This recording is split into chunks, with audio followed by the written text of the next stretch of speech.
أعوذ بالله من الشيطان الرجيم. بسم الله الرحمن الرحيم.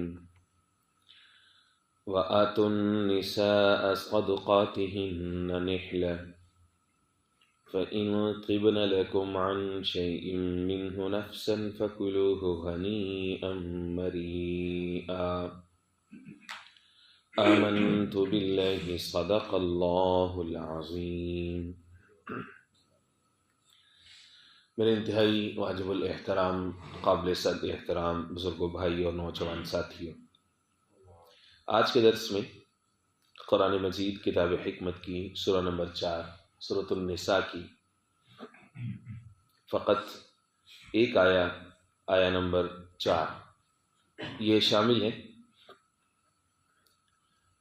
یہ جو سورۃ النساء ہے، اس کا پس منظر میں اس کے پہلے 3 دروس میں عرض کر چکا ہوں کہ اس میں زیادہ تر جو فوکس ہے وہ عورتوں کے حقوق کے حوالے سے ہے، حقوق نسواں کے حوالے سے ہے، اس لیے اس سورہ کا جو نام ہے وہ بھی سورۃ النساء ہے۔ نساء عورتوں کو کہتے ہیں۔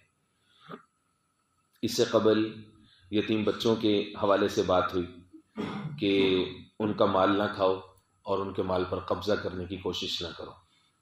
لوگوں سے بچ جاؤ گے، عزیز رشتہ داروں سے چھپ جاؤ گے، لیکن اللہ وحدہ لا شریک سے تم بچ نہیں سکتے اگر تم نے یتیم کے مال پر قبضہ کرنے کی کوشش کی۔ اس کے بعد پھر جو ہے وہ آیہ نمبر 3 کے اندر یتیم بچیوں کے حقوق کے حوالے سے ہوئی۔ میں نے عرض کیا کہ زمانہ جاہلیت میں لوگ کیا کرتے تھے کہ یتیم بچیوں کے مال پر نظر رکھتے تھے، اور جو بھی یتیم بچے کسی کی کفالت میں آتی، اگر اس کے حصے میں کوئی مال آ رہا ہے، کوئی باغ آ رہا ہے، کوئی جانور ڈنگر آ رہے ہیں، تو یا تو خود اس سے نکاح کر لیتے تھے بچی سے تاکہ حق مہر بھی نہ دینا پڑے اور اس کے مال پر بھی قبضہ ہو جائے، اور یا پھر اپنے کسی جوان بچے سے اس کا نکاح کر دیتے تھے تاکہ اس بہانے سے اس کا مال سمیٹ لے۔ اللہ رب العزت نے جو ہے وہ اس روش سے بھی منع فرمایا۔ آج کے درس میں شامل آیہ نمبر 4 کے اندر عورت کا جو حق مہر ہے اس حوالے سے ارشاد موجود ہے۔ اللہ رب العزت فرما رہے ہیں کہ عورتوں کو ان کا جو حق مہر ہے وہ خوشی سے ان کو دیا کرو۔ ہوتا کیا تھا کہ حق مہر کے حوالے سے لوگوں کے طرز مختلف تھا۔ کچھ لوگ تو یہ کرتے تھے کہ سرے سے حق مہر دیتے ہی نہیں تھے، اور کچھ لوگ یہ کرتے تھے، یہ ظاہر ہے کہ یہ بہت بڑا ظلم ہے۔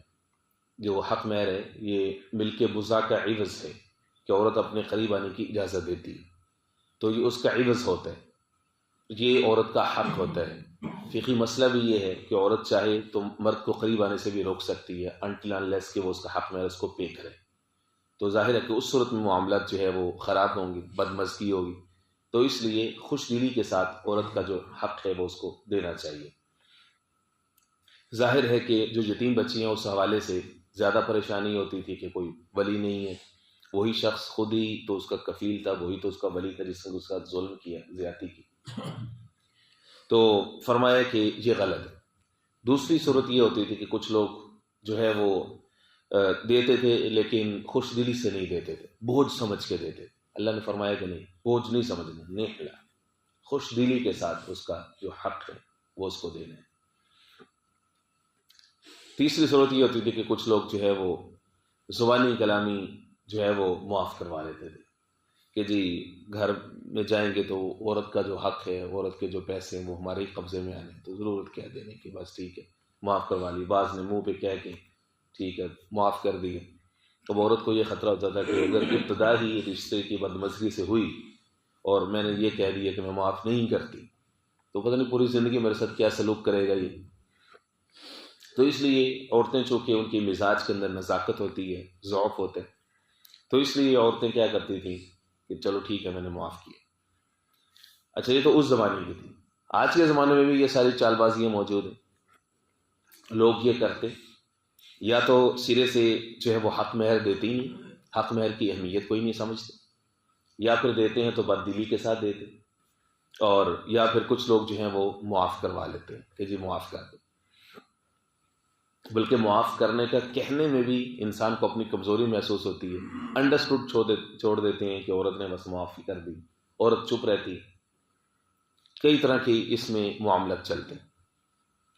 اللہ سبحانہ و تعالیٰ نے اتنے واضح اور کرسٹل کلیئر اس کے اوپر ریمارکس دیے کہ کوئی کسی کے لیے کوئی چیز جگہ چھوڑی ہی نہیں ہے۔ جو شخص صحیح معنی میں قرآن و سنت کو سمجھتا چاہتا ہے تو اس کے لیے اللہ رب العزت نے کوئی گنجائش چھوڑی نہیں، جس کے اندر جو ہے وہ نیت کا اخلاص موجود ہے۔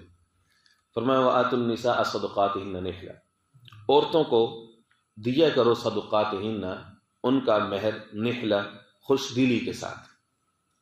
اب سوال یہ پیدا ہوتا ہے کہ حق مہر کتنا دینا ہے؟ حق مہر کے بارے میں مختلف ائمہ اکرام کے مختلف اقوال ہیں۔ امام اعظم ابو حنیفہ رحمۃ اللہ علیہ وہ یہ فرماتے ہیں کہ حدیث پاک یہ فیصلہ کر رہی ہے لا مہر لی اقل من 10 دراہم، کہ جو حق مہر ہے وہ 10 درہم سے کم نہیں ہو، لہٰذا یہ منیمم ہے 10 درہم، جو بھی اس کی کرنسی میں جو بھی قیمت بنتی ہے۔ قرآن مجید جو ہے وہ یہ بات کر رہا ہے قنطارہ۔ قنطارہ کا مطلب ہوتا ہے کہ ڈھیروں کے ڈھیر، خزانوں کے خزانے، وہ بھی تم دے سکتے۔ تو فقہاء کرام رحمۃ اللہ علیہ نے اس کے مختلف صورتیں نکالی۔ وہ یہ فرماتے ہیں کہ اس میں 2 چیزوں کا آپ کنسیڈر کریں گے۔ پہلی چیز آپ یہ دیکھیں گے کہ جو عورت ہے اس کا سٹیٹس کیا ہے۔ وہ اس جیسے حسن والی اور نسب والی، خاندان والی لڑکیاں عام طور پر اس کے اپنے خاندان میں یا ارد معاشرے میں اس جیسی پڑھی لکھی یا اس جیسی سٹینڈرڈ کی بچیوں کو کیا حق مہر ملتے ہیں۔ نمبر 1 یہ چیز دیکھی جائے گی۔ نمبر 2 جو لڑکا ہے اس کا سٹیٹس کیا ہے، وہ کتنا کماتا ہے اور اس کی جاب کیا ہے، اس کا معاشی بیک گراؤنڈ کیا ہے۔ ان 2 چیزوں کو کنسیڈر کیا جائے۔ نہ لڑکی کے ساتھ زیادتی کہ اس کا سٹینڈرڈ اچھا ہے لیکن لڑکا جو ہے وہ لڑکے والے ایک دباؤ لے کر کے جو ہے وہ 5-10 ہزار روپے پہ گزارا کر رہے ہیں، اور جبکہ دوسری طرف یہ بھی ٹھیک نہیں ہے کہ لڑکا جو ہے اس کی معیشت کمزور ہے، اس کے پاس جاب نہیں ہے، پیسے نہیں ہیں، جمع پونجی نہیں ہے، لیکن اس پر یہ آپ لاد دیں کہ جی 5 لاکھ حق مہر ہے، 2 لاکھ حق مہر ہے، 10 لاکھ حق مہر ہے، کہ بعد میں وہ چاہے کسی سے قرض لے چاہے قسطوں کے ساتھ دیتا پھرے، بعد میں ظاہر ہے جب اس کے اوپر معاشی بوجھ پڑے گا تو پھر گھر کا پہیہ چلانا مشکل ہوگا۔ تو اس لیے بین ہونا چاہیے دونوں کی ان مجبوریوں کو، ان چیزوں کو سامنے رکھ کر کے۔ فقہاء اکرام فرماتے ہیں کہ مہر مثلی بھی طے کیے جا سکتے، تو درمیانہ سا کوئی حق مہر جو ہے وہ طے کیا جائے۔ اچھا، یہ بات کرنا کیوں ضروری ہے حق مہر کے اوپر؟ اس کی کچھ وجوہات ہیں۔ سب سے بڑی وجہ یہ ہے کہ لوگوں کے ہاں جو نکاح ہے اس کی ضروریات کو اور اس کے ارکان کو سمجھا ہی نہیں جاتا۔ نکاح کی اہمیت کو تو سمجھتے ہیں، ظاہر ہے کہ مسلمان ہیں، لیکن اس کے اندر کیا کیا چیزیں اس کو نہیں سمجھتے۔ نکاح کے 2 بنیادی ارکان ہیں یا 2 فرائض ہیں کہ جن کے بغیر نکاح سرے سے منعقد ہوتا ہی نہیں۔ ایک ہے 2 گواہوں کی موجودگی، عاقل بالغ مسلمان کی گواہوں کی موجودگی، اور دوسرا اس کے اندر جو چیز ہے وہ ہے ایجاب و قبول، کہ جو ہے وہ ایک طرف سے ایجاب ہو رہا ہے کہ جی آپ نے قبول کیا، دوسرا فریق کہہ رہا ہے کہ جی ٹھیک ہے ہم نے قبول کی۔ ایجاب و قبول یہ 2 فرائض ہیں، 2 ارکان ہیں۔ حق مہر واجب ہے، یعنی یہ طے کرنا، عورت کے حوالے کرنا یہ ضروری ہے۔ خطبہ نکاح وغیرہ جو ہے یہ سنت ہے، اور نکاح کے موقع پر لڑکی والوں کی طرف کوئی دعوت نہیں ہے، تداعی نہیں ہے کہ لڑکی والے جو ہے وہ دعوت کریں گے، لڑکے والے اپنے ساتھ 50 60 70 لشکرے ساتھ لے کے آئیں گے، پوری بسیں بھر کے آ کر کے خوب مال کھائیں گے، اجاڑیں گے، اور واپس جاتے ہوئے اپنے گھر تک باتیں بھی کریں گے کہ حلوہ صحیح نہیں بنا تھا اور قورمہ صحیح نہیں بنا تھا اور فلانی چیز ٹھیک نہیں بنی تھی اور فلانی چیز ٹھیک نہیں تھی۔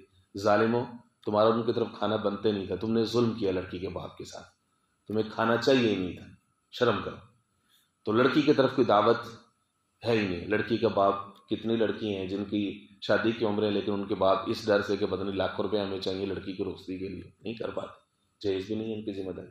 لیکن کیا کریں، اس معاشرے میں رہنا ہے، معاشرے کے اندر ہندوستانی جو رسوم ہیں ہندوؤں کی وہ اس حد تک رکھ چکے ہیں کہ اچھے غیرت مند جو باپ ہیں وہ بیچارے سر جھکا کے بیٹھے کہ کیسے جو ہے وہ اس معاملے سے کیسے نکلے۔ خیر، تو جو حق مہر ہے یہ عورت کا حق ہے. ہوتا کیا ہے کہ جو لڑکی والے ہیں وہ شرم محسوس کر رہے ہوتے ہیں، چونکہ ہم نکاح پڑھاتے ہیں تو ہمیں پتہ ہے لڑکی والے شرم محسوس کر رہے ہوتے ہیں کہ حق مہر کو ہم طے کریں. لڑکے والے اسی معاملے کو دبا رہے ہوتے ہیں مزید. اب دونوں نے اس بات کے اوپر کوئی ایگری نہیں کیا ہوتا کہ حق مہر کتنا ہے. نتیجہ کیا ہوتا ہے کہ نکاح خان صاحب جب بیٹھتے ہیں ٹیبل پہ تو اس وقت وہ ٹوٹل نکاح خان کے گلے میں گھنٹی باندھ دیتے ہیں. لڑکی والے جب پوچھیں لڑکے سے وہ کتنا حق مہر ہے، وہ اپنے ابا کی طرف دیکھتے ہیں، ابا جی یا تو ہوتے نہیں، یا پھر جو ہے وہ لڑکی والوں کا جو لڑکی کا جو وکیل ہوتا ہے اس کا باپ یا بھائی وغیرہ وہ انتظامات میں بیزی ہوتا ہے. تو حق مہر کی گتھی سلجھاتے ہوئے مولوی صاحب چونکہ دونوں کے لیے اجنبی ہوتے ہیں تو ان کو مشکل میں ڈال دیتے ہیں. اب اگر وہ اپنی مرضی سے حق مہر لکھیں تو اس ہو سکتا ہے اس میں لڑکے والوں کی اتنی بساط نہ ہو اتنا حق مہر دینے کی. مولوی صاحب اگر وہاں پہ تقریر جھاڑیں گے تو لوگ تقریر سننے کے موڈ میں نہیں ہیں، وہ تو آئے ہوئے خوشی کے موقع پر. تو کئی سارے مسائل ہوتے ہیں. اس لیے میری درخواست یہ ہے کہ خود سے اس معاملے کو سیکھیں. پہلی بات تو یہ ہے کہ اگر لڑکی کا جو والد ہے یا کوئی اس کا عزیز ہے وہ نکاح پڑھانے کو سیکھے، خود سے چیزوں کو آسان کریں، نکاح کو آسان کریں تاکہ زنا مشکل ہو. اور اسی طرح سے حق مہر کی بات پہلے طے کر لیں. اتنی ساری باتیں پہلے طے کر لیتے لیکن حق مہر کی بات پہلے طے نہیں کریں. حق مہر کی بات بھی ہمیشہ پہلے طے کرنی چاہیے.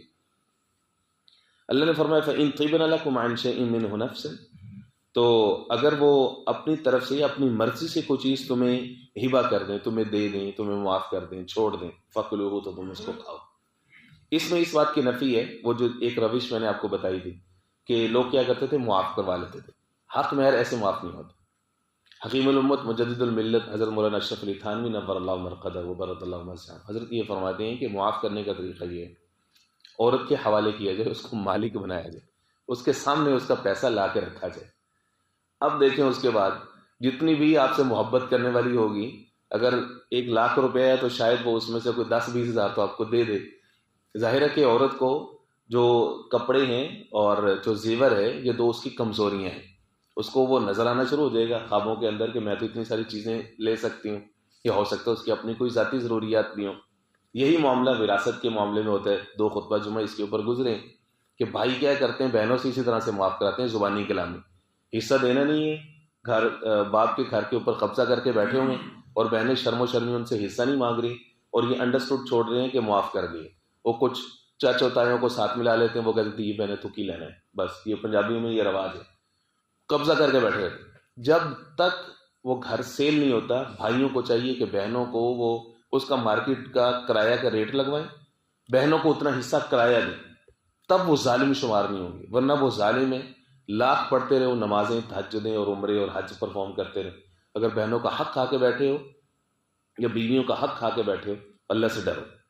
فرمایا فَكُلُوهُ هَنِيًّا مَرِيًّا، اگر وہ خود اپنی مرضی سے طیب نفس کے ساتھ تمہیں چھوڑ دیں کوئی چیز اس میں سے، فَكُلُوهُ هَنِيًّا مَرِيًّا، تو پھر کھاؤ اس کو رچتا بچتا. الفاظ یہ ہیں ہنیئا مریئا، رچتا بچتا کا مطلب یہ ہے کہ اب اندھا دھند اس کو اجاڑو نہیں بلکہ محبت کے ساتھ مل ملا کے بچ بچا کے جو ہے وہ اس کو استعمال کر سکتے ہیں. اللہ اپنے سے سبھی نصیب. بسم اللہ الرحمن الرحیم.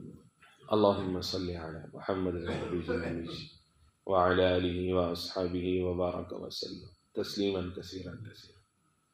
اللہم نور قلوبنا بالقرآن وزین اخلاقنا بالقرآن وادخلنا الجنة بالقرآن ونجنا من النار بالقرآن. یا رحیم یا رحمن یا رحیم یا رحمن یا رحیم. اللہم اشف مرضانا ومرض المسلمین. اللہم اشف مرضانا ومرض المسلمین. صلی اللہ تعالی علی خیر خلق محمد وآلہ واصحابہ. گاؤں میں آج کل بھی بچی سے میں کہتا نہیں کری گئے